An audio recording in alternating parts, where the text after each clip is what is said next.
This beauty is a 1942 Ford Seep.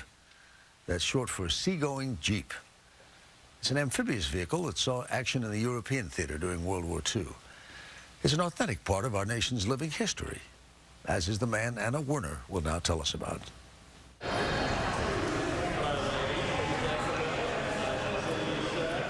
When you tour the National World War II Museum in New Orleans, you're advised to look up.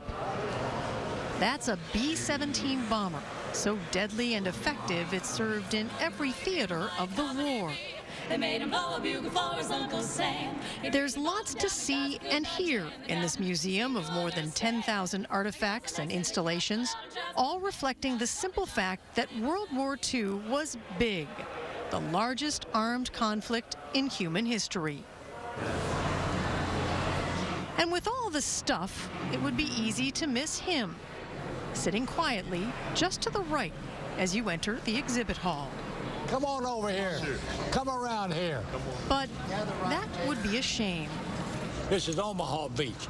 We jump back here behind the lines. Staff Sergeant Tom Blakey, 92 years old, volunteers at the museum for a couple of days each week. Were you ever injured in the No, I was never injured. I was lucky. Greeting visitors, young and old. What was the hardest thing? Answering questions. Was trying to stay alive. And inevitably... Do you mind if we take some pictures with you? Not if you want to break your camera. Getting his picture taken. Go ahead and take the picture. He's been sitting there for over a decade now, logging 13,000 hours as a volunteer. So long, the museum staff has a nickname for him. They told us that they call you the living artifact. They do.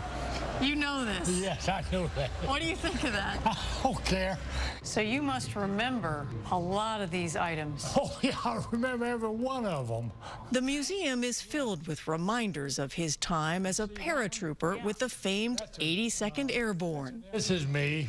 In fact, a photograph of Blakey himself hangs in an exhibit. These are guys that I had picked up. We were trying to find out where we were. It shows him on the morning of June 6th, 1944, D-Day. Each hour, this is the supreme moment of invasion. Blakey had parachuted into France behind enemy lines. His mission? To capture and hold a small bridge over the Mer River.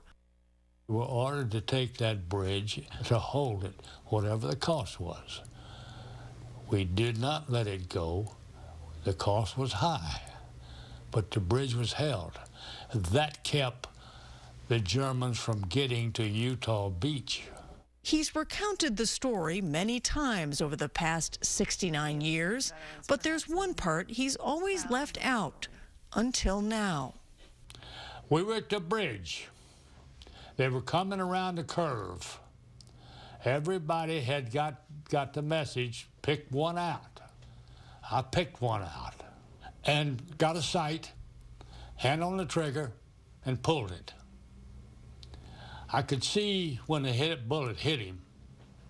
He jumped up in the air, raised his arms above his head, and dropped his rifle and fell backwards. He kept firing, and many Germans fell, that day and in battles to come. But even after the war ended, and Blakey was sent back home to New Orleans, that first man he shot and killed haunted him. He came to me from that day on ever so often. There was never any rhyme or reason when he came and when he left. And he came vividly in my mind often. It made me belligerent. I was mad. I don't know what I was mad at or about. I had got married, had children, had a mortgage like everybody else did, but I did bad things to my family. I fussed. I criticized. I don't know why. He says he was angry for decades. Until the museum, originally called the National D-Day Museum, opened in 2000, and Blakey enlisted as a volunteer. I came to the museum and I worked 3 days a week for about 4 months. Walking through the automatic doors, I guess that's what they're supposed to do. meeting other veterans, It was raining and you were cold. sharing his experiences. Not only were you hungry and tired, you were scared. Staff Sergeant Blakey underwent a transformation. I got up one morning, it was on a Wednesday morning, I threw the cover back and got out of bed, and it hit me. How long have you been to the museum? Been there 4 months. You haven't seen the man. He has not appeared. In the 4 months you've been at the museum, he has not appeared. I've been here 13 and a half years, and I have lost him. He doesn't appear anymore. Here we go. These men from the greatest generation aren't really the touchy-feely type, and it's hard for Tom to put into words how the museum helped him lose his anger. I don't know what the museum had to do with it, but I know how I felt when I walked in, and I know how I felt when I walked out the front door. Now, my kids will tell you that my going through the museum was a change in me. Boy, you're breaking a lot of cameras.